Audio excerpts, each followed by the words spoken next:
You're listening to a Mamamia podcast. Mamamia acknowledges the traditional owners of land and waters that this podcast is recorded on. Mamamia Out Loud!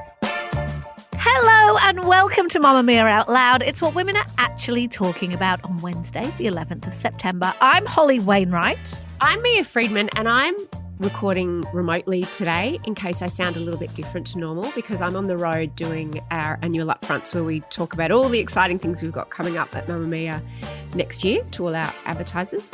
But there was no way I was going to miss weighing in on this episode. Between the Kate Middleton video and the debate, I'm all in.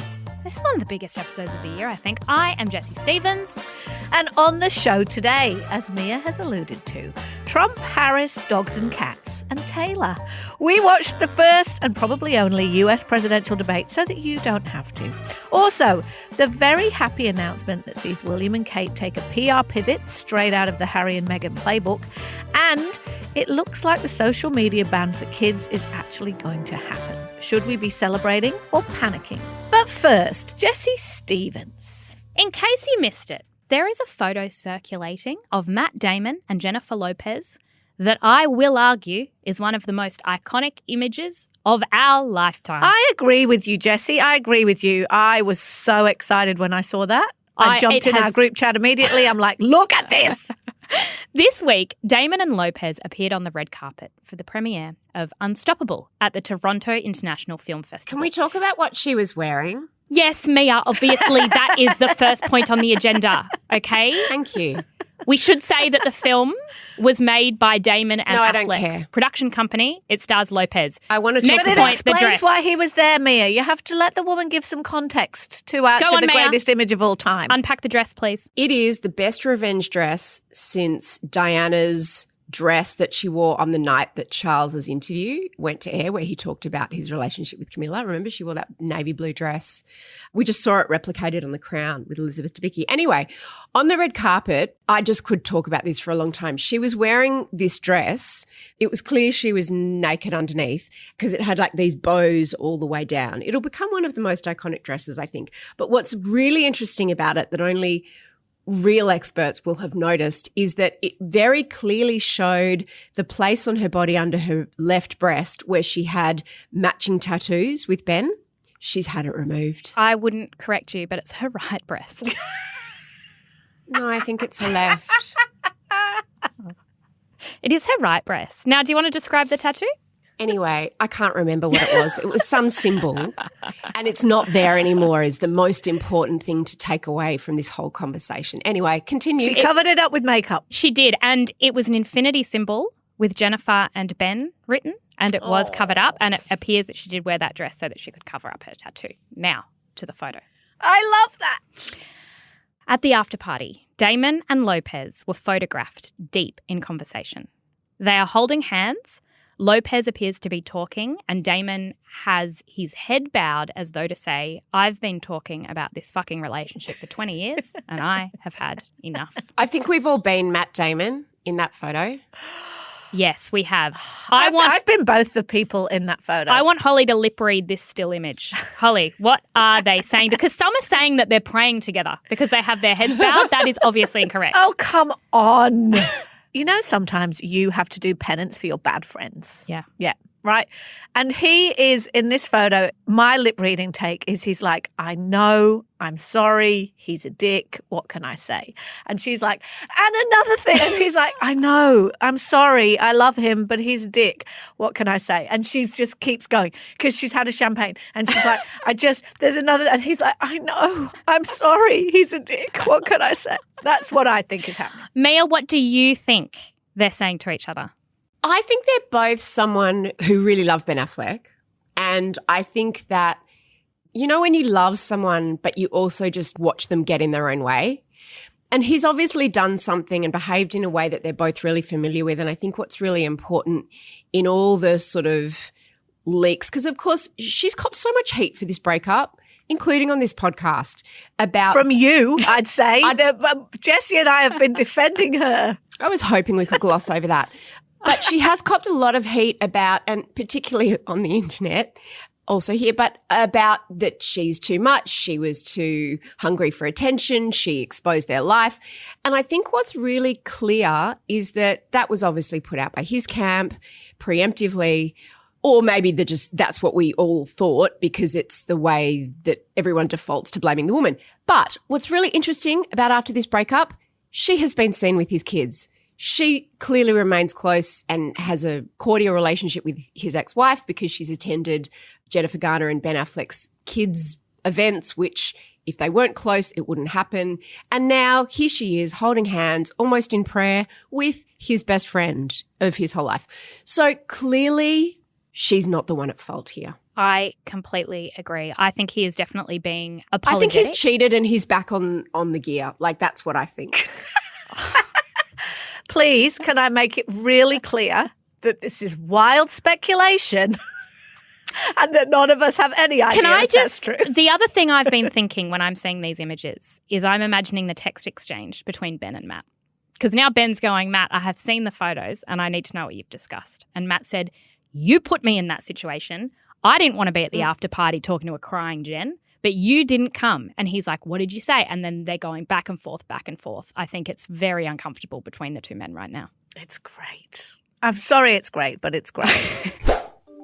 It is very well known that Donald Trump is weak and wrong. Nowhere in America is a woman carrying a pregnancy to term and asking for an abortion. That is not happening. It's insulting to the women of America. She was big on defund the police. In Minnesota, she went out. Wait a minute, I'm talking now. If you don't mind, please. Does that sound familiar? I would say we would both leave this debate right now. I'd like to see her go down to Washington, D.C. during this debate because we're wasting a lot of time because she's been so bad. It's so ridiculous.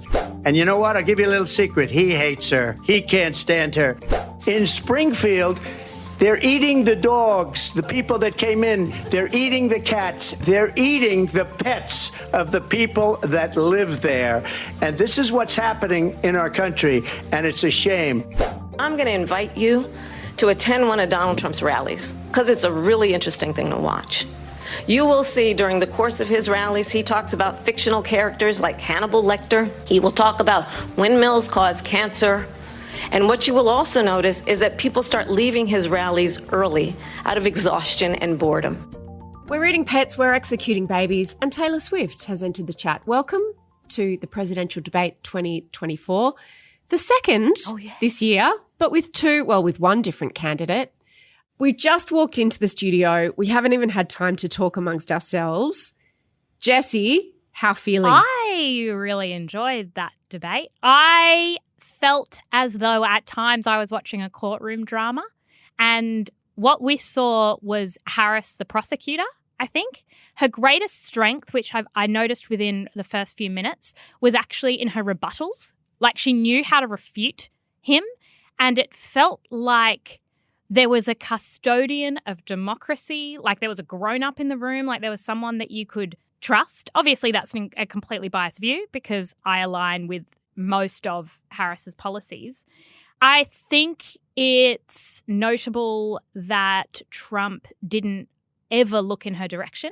He was looking down kind of the camera and straight on, whereas when he was speaking, she was looking at him. And I think her facial expressions, I kept thinking about how much she would have practiced them and decided how she would respond. So there wasn't eye rolling. There wasn't anything that I thought was particularly denigrating, but there were moments where she laughed, which said a lot.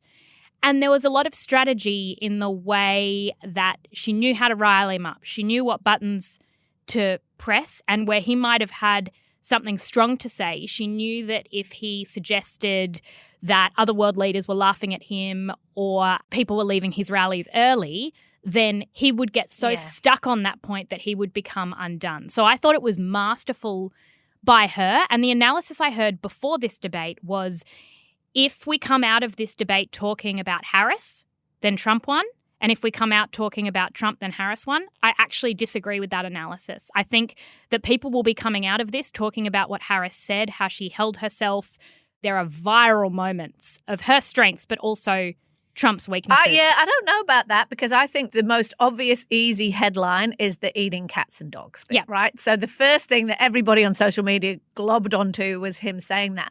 The thing that everybody needs to understand about that line, because it sounded like she'd provoked him and he'd gone off his head.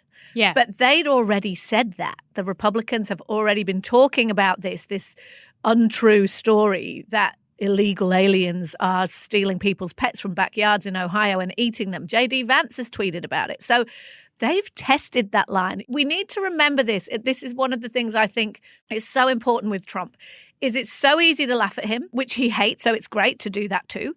But in the first 2 minutes of that debate, I was nervous because you want to look at him, right? He looks weird. We all know that. His orange face, it's got to be deliberate.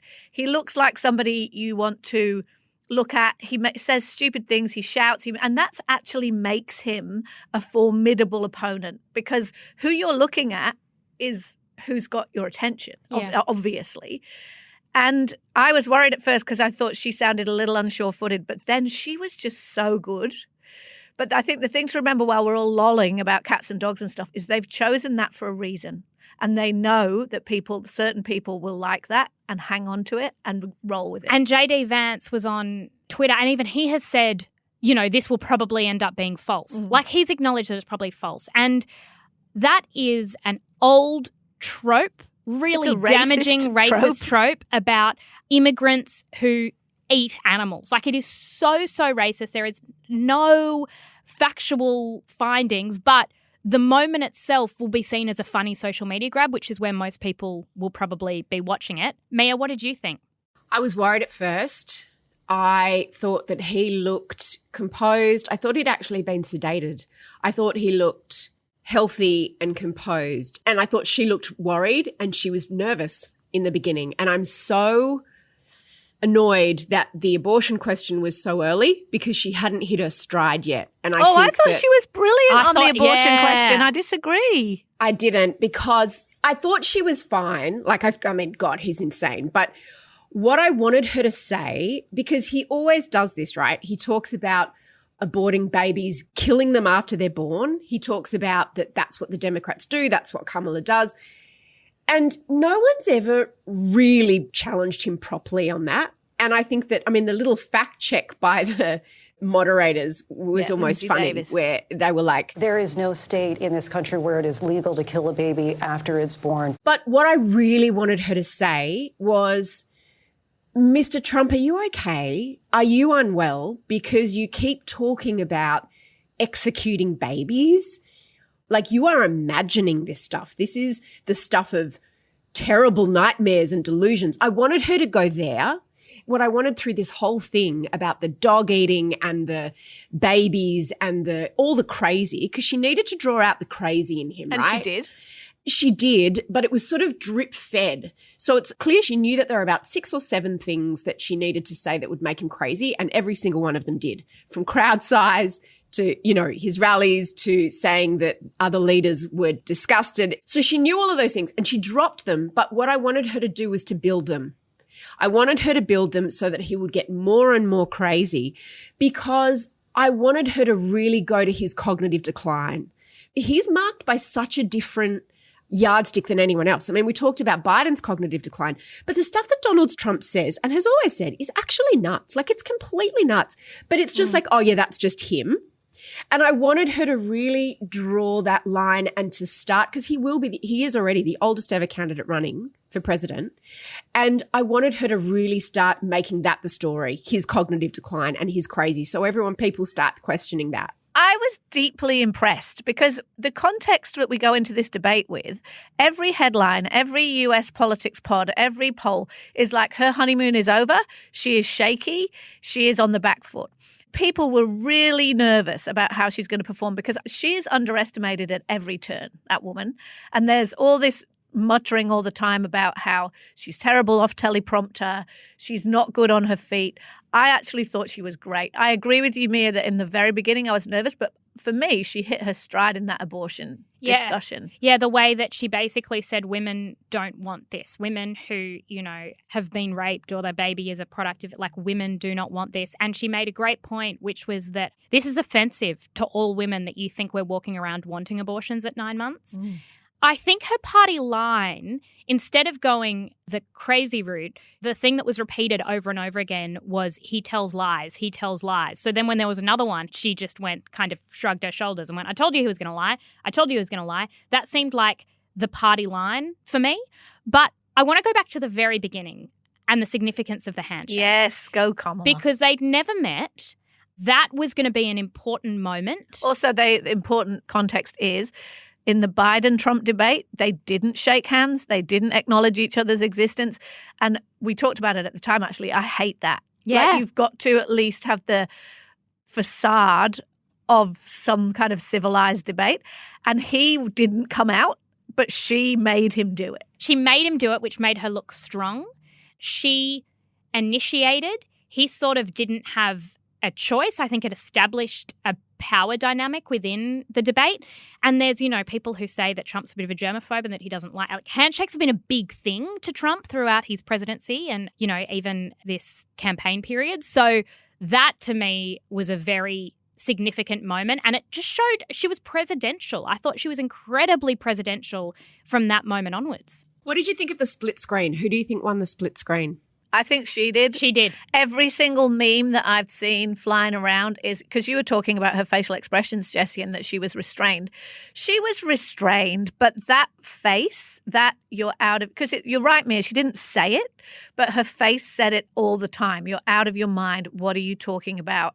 You're crazy. That's what that face was. And that's what's going around the world at top speed right now. It's like, this is the face I use when my ex-partner says blah. This is the face I use when my boss does blah. Like, I think that's probably the best reaction she could have had. Smiling, looking at him like he's ridiculous, but without schoolyard kind of level. She's very sparkly, right? You know how I said before, one of the problems with Trump is even if you hate him, which, clearly we all do and our allegiances are clear, and I apologise for that if anybody loves him out there.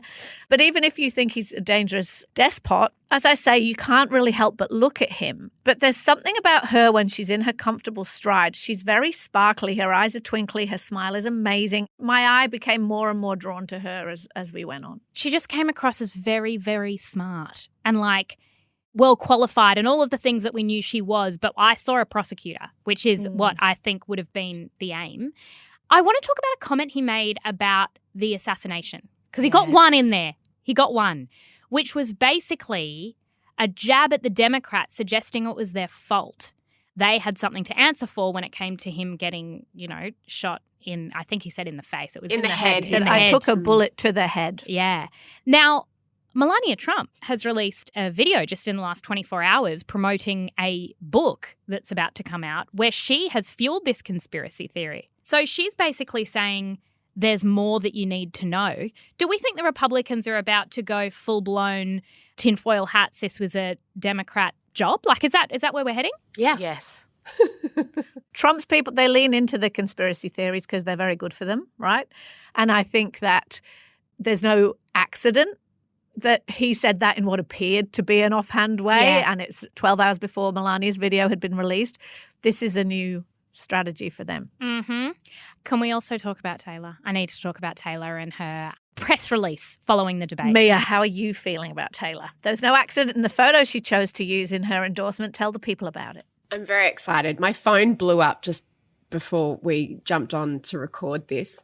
The timing of this is just so fascinating to me.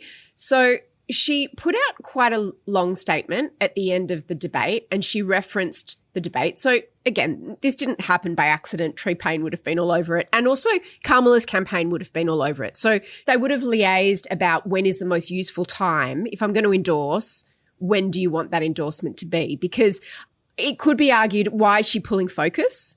And I think that this is what Kamala's campaign obviously wanted because she wouldn't have done it otherwise because she would have been accused of pulling focus. Can I ask though, Mia, do you think, my first instinct with this was, did she wait till after the debate to see how it unfolded? Was it possible that she was going, are we going to see how Harris fares in this? No. And then I will decide whether I... No. Okay. No, because I mean, I'll read you her statement and then, I mean, this has clearly been prepared and been given a lot of thought. And also, what's she going to do? Go, oh, she didn't do so well. I don't want to back someone who might not win. I mean, that's not what this is. So she posted a picture of herself with one of her cats. She's got a couple of cats. And she said, like many of you, I watched the debate tonight. If you haven't already, now's a great time to do your research on the issues at hand and the stances these candidates take on the topics that matters to you the most. And she then just talks about how she's informed herself and how that's important. And this bit's interesting. She then refers to the AI that came out that we mentioned on the show of her, and she says, I was recently made aware of the AI of me, in quote marks, falsely endorsing Donald Trump's presidential run, and that he'd posted it. And it really conjured up my fears around AI and the dangers of spreading misinformation. It brought me to the conclusion that I need to be very transparent about my actual plans for this election as a voter. The simplest way to combat misinformation is with the truth. I will be casting my vote for Kamala Harris and Tim Walz. In the election, I'm voting for Kamala Harris because she fights for the rights and causes I believe need a warrior to champion them. I think she is a steady-handed, gifted leader, and I believe we can accomplish so much more in this country if we are led by calm and not chaos. She then talks about how heartened she was by her selection of Tim Walz as her running mate, because she says he's been standing up for LGBTQ plus rights, IVF, and a woman's right to her own body for decades. I've done my research and I've made my choice. Your research is all yours to do and the choice is yours to make. And then she says, you know, she encourages first-time voters to register. And then she signs it off, I love this, with love and hope, Taylor Swift, childless cat lady. Because she's the most famous childless cat lady of the world, right? I mean, that's obviously in reference to J.D. Vance's jab about childless cat ladies. He was referring to Kamala Harris. And everyone was waiting for Taylor Swift to come out. And she didn't at the time. She's been waiting for the moment where it's going to land in the best way for Kamala Harris. And that's clearly now. The other thing is that voter registration in the US, and it changes in different states, but closes soon. So there's a ticking deadline on how useful it is for Taylor to endorse to get people out to vote for the first time. And also, I just realised I thought that the cat picture was because of the eating dogs and cats. And now I'm like, oh, no, it's the cat lady.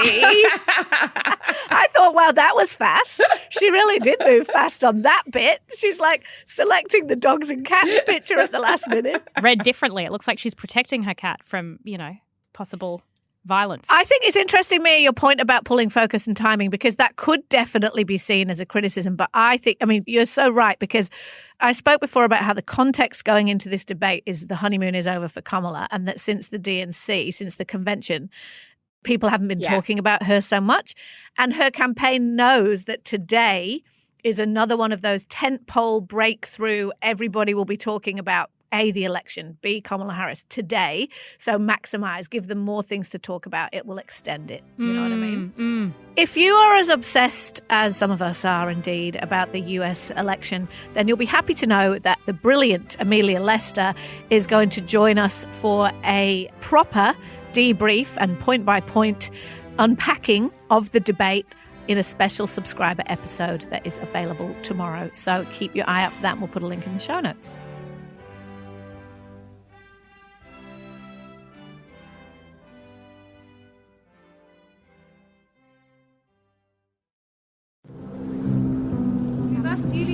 As the summer comes to an end, I cannot tell you what a relief it is to have finally completed my chemotherapy treatment. The last 9 months have been incredibly tough for us as a family. Life as you know it can change in an instant, and we've had to find a way to navigate the stormy waters and road unknown. The cancer journey is complex, scary, and unpredictable for everyone, especially those closest to you. We're in a forest. We're on a windswept English beach. We're always in natural fibres. And we are in Princess Catherine's health update video. Yesterday, via official channels, the royals released a 3-minute film. That's a very long film in social media time, by the way, 3 minutes. It's not a reel. It's very long. It's a video. It was almost a mini-series. Yeah. And Catherine narrates, telling us, as you just heard, that she is through her chemotherapy and on her way to recovery, planning on coming back to work. Now, I know that in this conversation we're about to have, we're going to analyse this video and the strategy behind it and the PR planning that went into it. But in a moment of earnestness, I have to say I bloody loved this video. Every single person I know who has been through a version of what Kate has just been through and is still going through says what she says in this, that it has profoundly changed them, that their perspective has shifted in surprising or in unsurprising ways. And my view is that these people, William and Catherine, they don't have the option of silence. They have to say something. We've seen what happens when they don't say anything earlier this year. And so choosing how to share this news was always going to be a big deal, and it was always going to get a lot of scrutiny. What they chose to do was turn to a guy that they've worked with before, a filmmaker called Will War, who makes ads for things like Uber Eats, but he's also the person who made their very similar stylistically 10-year wedding anniversary video and some of the King's coronation films. To me, it felt very Harry and Meghan Netflix doco vibes. And Marina Hyde has written, in fact, saying that the Meganification, I like this word. The Meganification of the royal family is in full swing. So, Jessie, let the analysis begin. Thoughts on our 3-minute video from Catherine and William? Firstly, I agree. I am so glad. A lot of people said that they cried in the first 10, 15 seconds when they heard that she was okay, because we've been waiting for an update. And to see her with those 3 little kids, I think we have all known women who have lost their lives with little kids, and there is a tragedy. What that does to a family is just awful. And so I am so glad that she is okay. This video, I like to imagine the briefing document, because this video was about saying, I am now cancer-free, but it was about a lot of other things as well, right? Like, this was a branding exercise, and there was a reason why it was not a written statement from the palace. In fact, there was no reference to anything royal. There was no palace. There was no King Charles. It was a departure from what we've seen. So I would like to analyse this as though we are in Year 7 English, and there are a few points I would like to make. The first is that Kate is in the driver's seat. You'll notice it's one of the first shots. She's back in control of her life. She is driving it. Yep, that's the symbolism there. Did we notice that she released a butterfly? That's a symbol of metamorphosis. It is. Now, do you think that was in the briefing document? I do. Or maybe not specifically, but like we have symbolism for metamorphosis, and that I have changed. My perspective has changed. I'm a changed woman. Also, blue. So blue is Kate Middleton's colour, and you'll notice that everyone, even the kids, her and William, are all wearing different shades of blue throughout the video.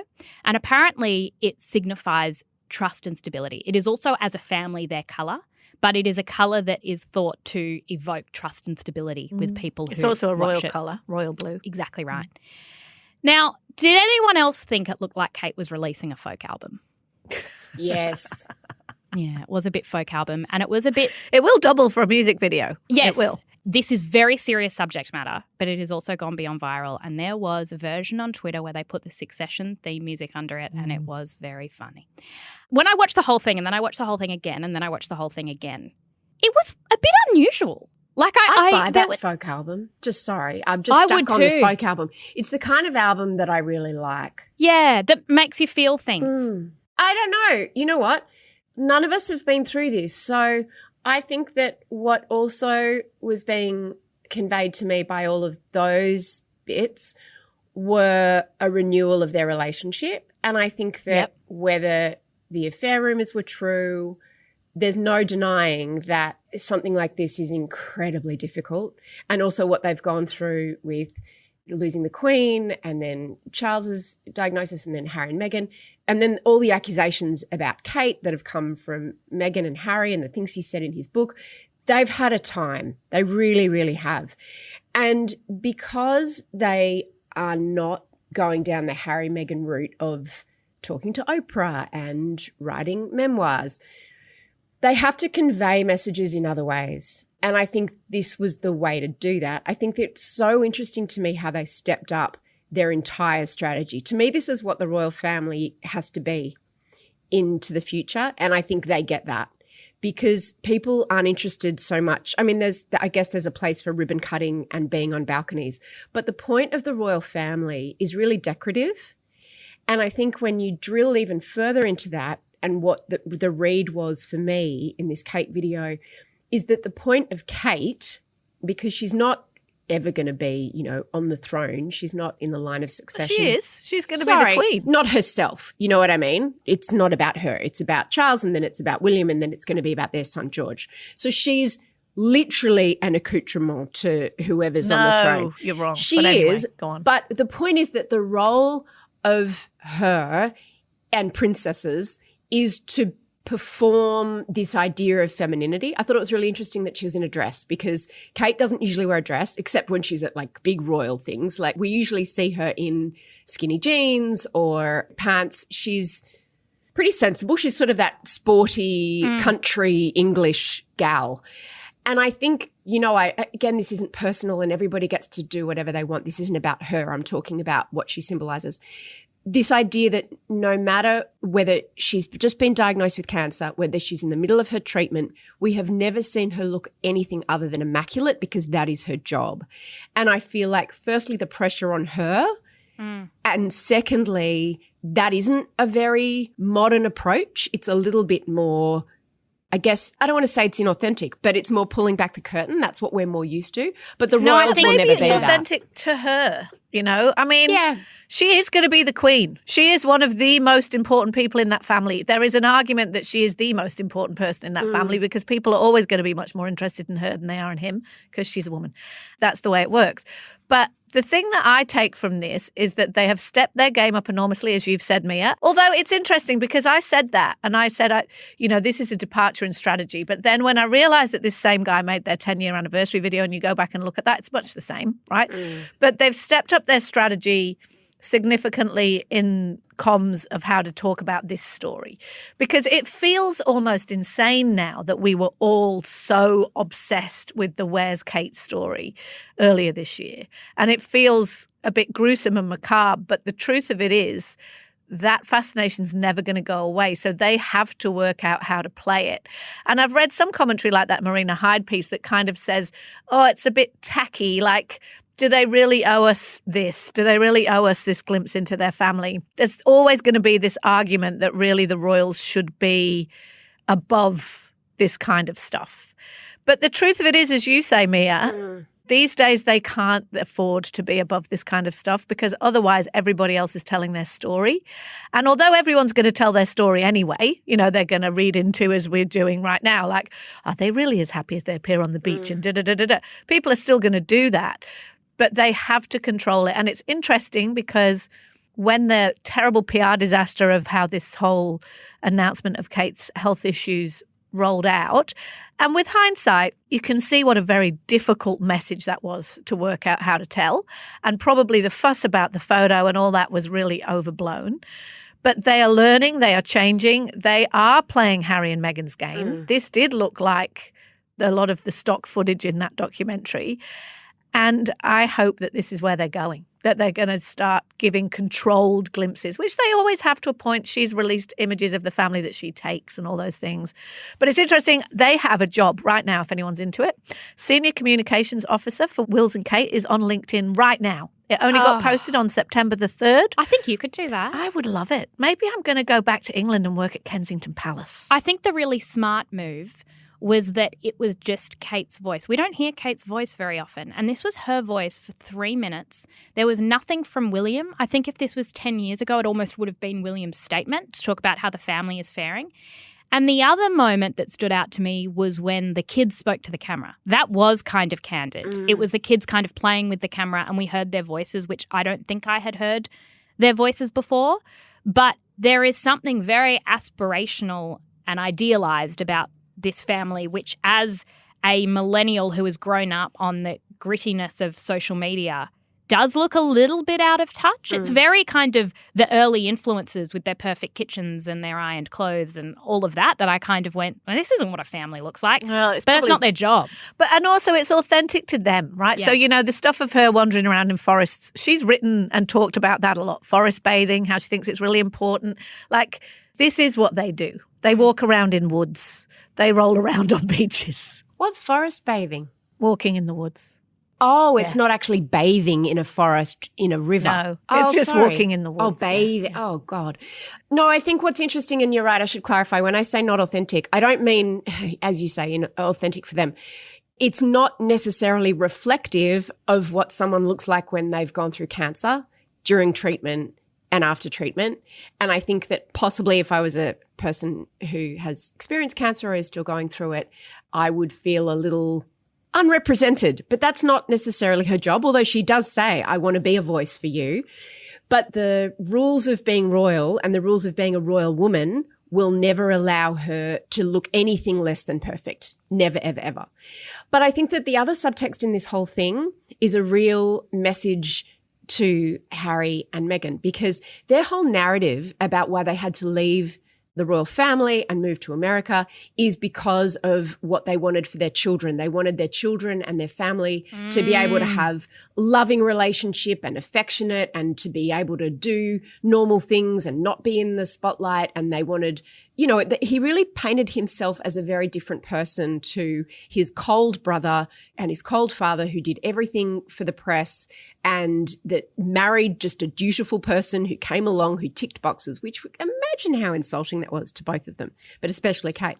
And I think that what this video said very clearly was, no, we are still in the royal family. We're still in line to the throne. Don't try to say that we don't have a loving, beautiful family and that we're not affectionate or that this is all just for show, because we are a very normal, it showed them as good parents. It showed William as a really good dad. That's the mantle Harry and Meghan are trying to have, that we're the ones that care about our kids. And Harry very explicitly wrote in his book, I'm worried for my niece and my nephews growing up in that system. And it was so out of line and so controlling, through overconcern, this idea of only I can give my children a happy life away from the royal bubble. And I think this was very much a message in response to that. And he clearly is a good dad. You only had to watch the Taylor Swift concert video to see that. That wasn't happening 2 generations ago. If you want to hear more royal thoughts, particularly from me, listen to today's Quickie. We talk about this. It's going to be a big time in royals, guys, because it's Harry's 40th on the weekend. Yep. Everybody wants to know, is the king going to post about it? How's the family going to handle that? He's inheriting $16 million pounds on that day.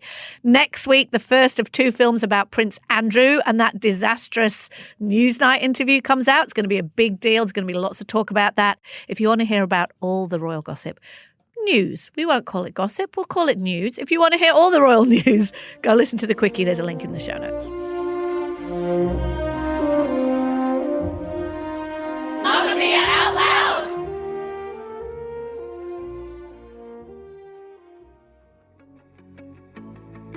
Every Tuesday and Thursday, we drop new segments of Mamamia Out Loud just for Mamamia subscribers. Follow the link in the show notes to get your daily dose of Out Loud, and a big thank you to all our current subscribers.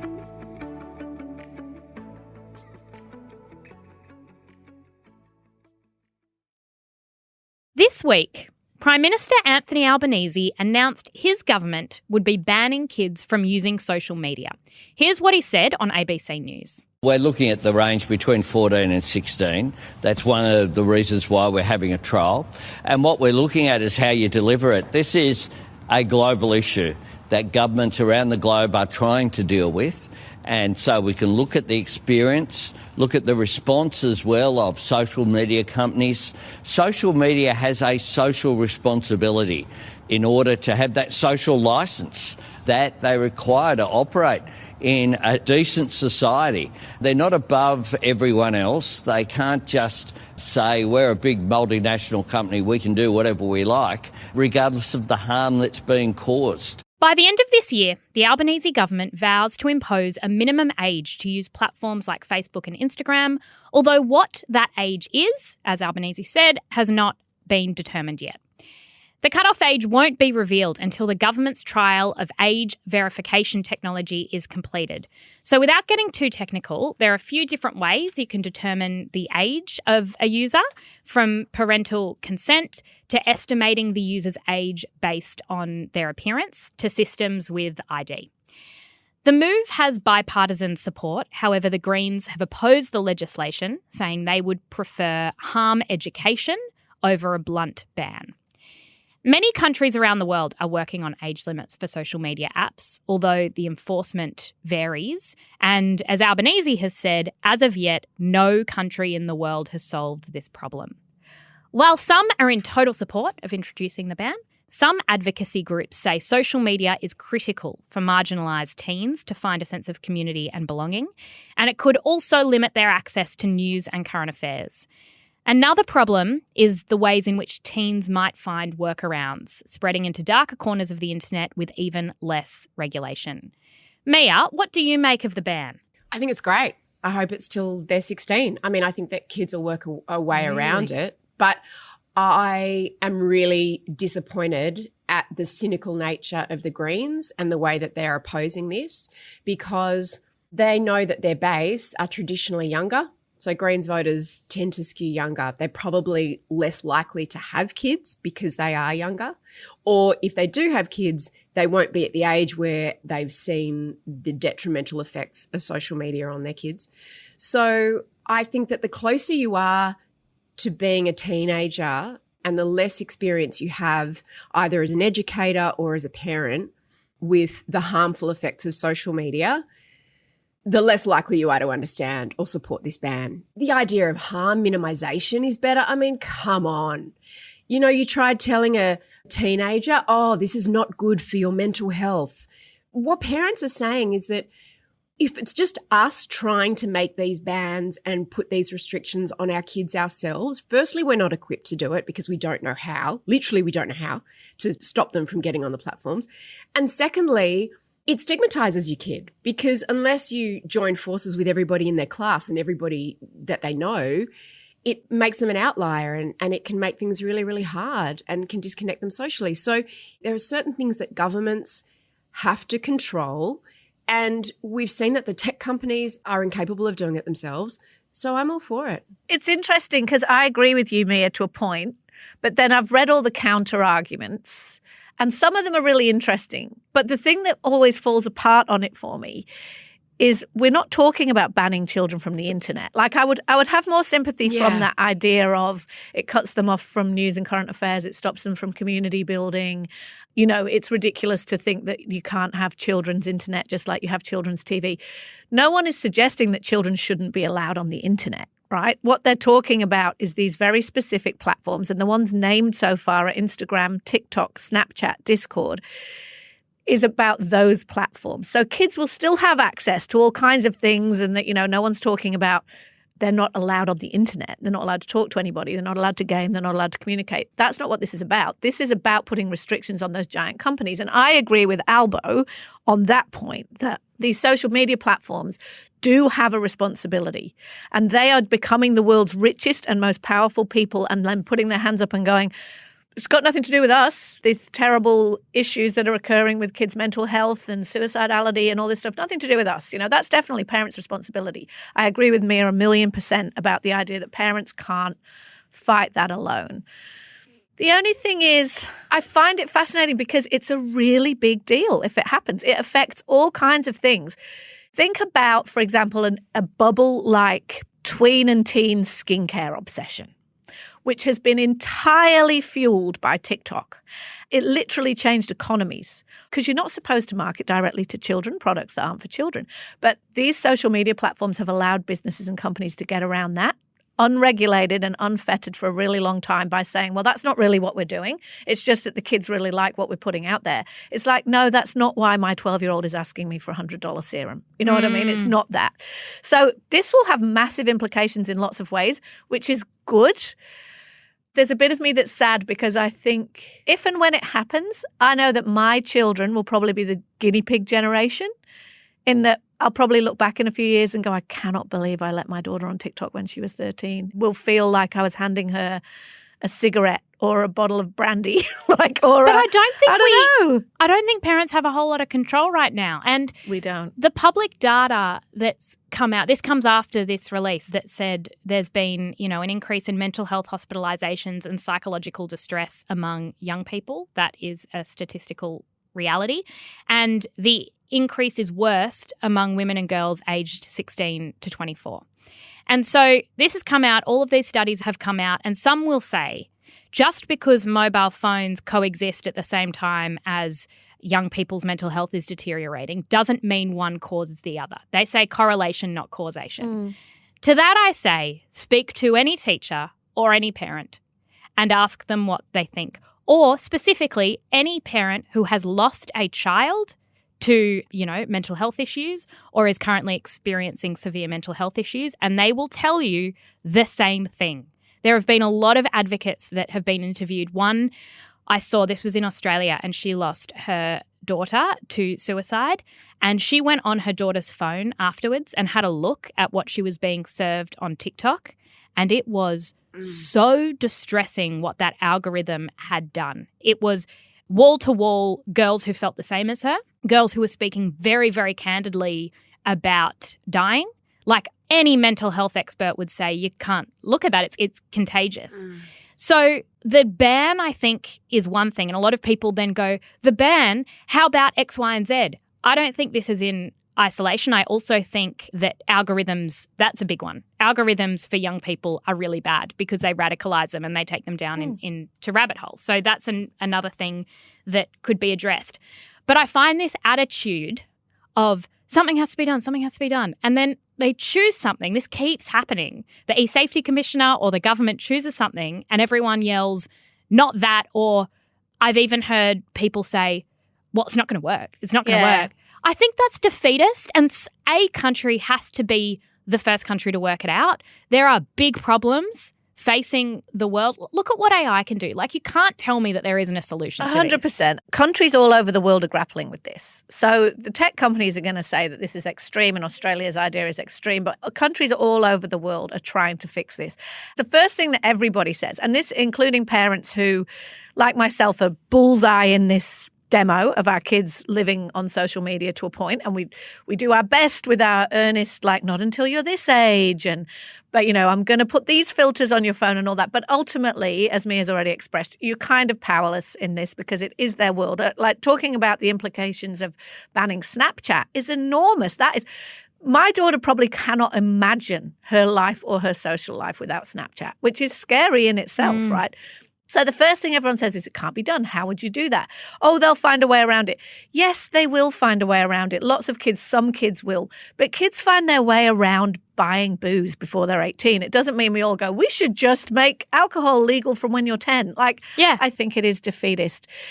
It's going to be really interesting. I think with these kind of debates, you just have to strap in and go, a lot of people are going to say a lot of stuff, but there is no question that this is one of the biggest issues that's facing kids. And community can be found in places outside of social media, and news and current affairs can and should be found in places outside of social media. I do think is a little bit funny is, like, you hear, as you say, Mia, the closer they are to teenagers, it's like, I need the internet for my community. And it's like, mate, you're not sitting there making friends on the internet. You're looking at pornography. Well, also that's slightly ironic thing about the... Yeah, they are, definitely. Some are, yeah. I think they definitely are. But the thing is I think there will still be ways to do that. The thing that's slightly ironic about the Greens' position, which I do have sympathy for, I understand that point, is that they're defending the business models of these massive tech platforms that are just all about getting rich. What you just explained, Jessie, about the awfulness being served in an algorithm to a young girl with mental health issues. Generally speaking, the bosses of the tech platforms will literally go, that's got nothing to do with us, while cashing checks. So it seems very ironic that the Greens would be defending that in a way that really usually they would kind of think there's got to be another way. There was a piece of legislation, I think, passed in the 90s or something, that basically protects all tech giants from anything that is put on their platforms. Like, legally, they can just go, oh, well, we didn't mean them to see that or whatever. This will hold them more to account. And maybe it means that the market corrects itself and we have better platforms for young people. It doesn't mean there are no platforms, but maybe it's not the Wild West and, this is a bit of a kick up the bum. If this segment has brought up anything for you or has made you think about a young person in your life, then there are resources available in the show notes to Lifeline and Beyond Blue. Out Louders, that's all we've got time for on today's show. Thank you, as always, for being with us, and thank you to our brilliant team on a crazy debate day helping us put all that together. We are going to play you now a little bit of a episode that we made just for subscribers this week with Emily Vernon, and it's about wedding etiquette, which is complex and always gets people excited, and specifically about what bridesmaids should and shouldn't be expected to do and pay for. Here's a little bit of it. I was invited to a wedding and they said absolutely no gifts. That was on the invitation. Do you still bring a gift? No. We're not bringing a gift, right? We honour people's wishes. They said absolutely no gift. Do you bring a card? Like, do you bring Card anything? is good. Card. I'd bring like an emergency card with some money in it and then see what everyone else is doing. This is the thing. No, if they say no gifts, it means no I gifts. just have trust issues. I don't Call them on that Give it a shit. test. It feels Because like a also, test. I feel like once I give a gift, I've done my job. Like I've done it. I just want to have a good time. I just want to drink. But It's you not know gonna what it is? You lure don't my feel head. even. You feel like you've got one up. They're walking around the world thinking they've got one up on me because they did an event and I didn't give you a gift. So you're like, no, take so it. here's the thing that even There's a if link somebody's being to the rest of that episode in the show notes. Bye. Shout out to any Mamamia subscribers listening. If you love the show and you want to support us, subscribing to Mamamia is the very best way to do it. There's a link in the episode description.